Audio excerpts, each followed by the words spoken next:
जमीयत जोगी ईमान सिर लगे तो सा जमीयत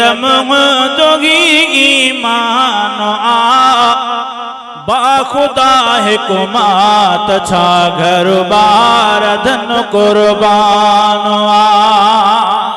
बाखुदा हिकुमात छा घर बार धन कुर्बान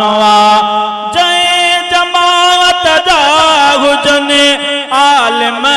बुजुर्ग रहनुमा तिने नबी जे वारिसन सां दुख सुख में गॾु वजा मां तलाइक नाहिया पर रब कयो एहसान बाखुदा हिकुमात छा घर बार धन कुर्बान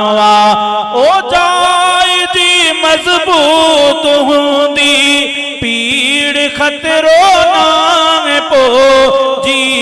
जन जे आज़ुबाते नी उतिन सालाइबो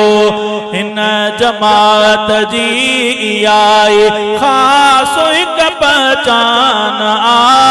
बाखुदा हिकुमात छा घर बार धन कुर्बान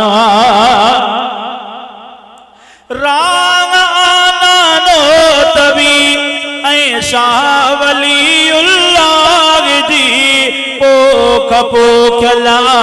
सचे सिंधिया उबैदुल्लाह जी शाह अमरोटिया जमीयत जो बतायो शान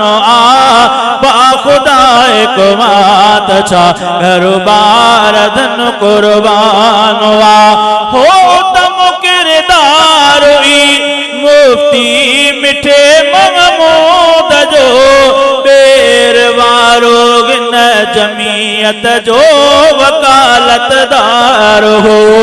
बाए जी हाले जमीय जो बेमिसल थियो मानो बाखुदा हिकुमात छा घर बार धन कुर्बान सिरा गई था सुरखुरू के जमात में जमा से मुजाहिद मर्द माझी हाँ सचा जनती जवा किया तजरने ले जमीयत राजी क्यों रहमान बाखुदा हिकुमात छा घर बार धन कुर्बान दिया जमात हक बातिल में फर्क ज़ाहिर करे सब दो मंशूर पंहिंजो ध्यान दिल साईं धरे हिन जमात जो सचो काइद फज़ल रहमान हिन जमात जो सचो काइद फज़ल रहमान बाखुदा हिकुमात छा घर बार धन कुर्बान राम वठ जे अहिड़ी गुलशन जंहिं में गुल ई गुल हुजनि कम कजे अहिड़ो जो जंहिं में लाल मोती लभने जो अमल इन ते करे सोई सचो इंसान बाखुदा हिकुमात छा घर बार धन कुर्बान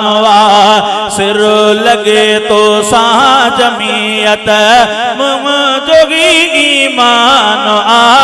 बाखुदा हिकुमात छा घर बार धन कुर्बान।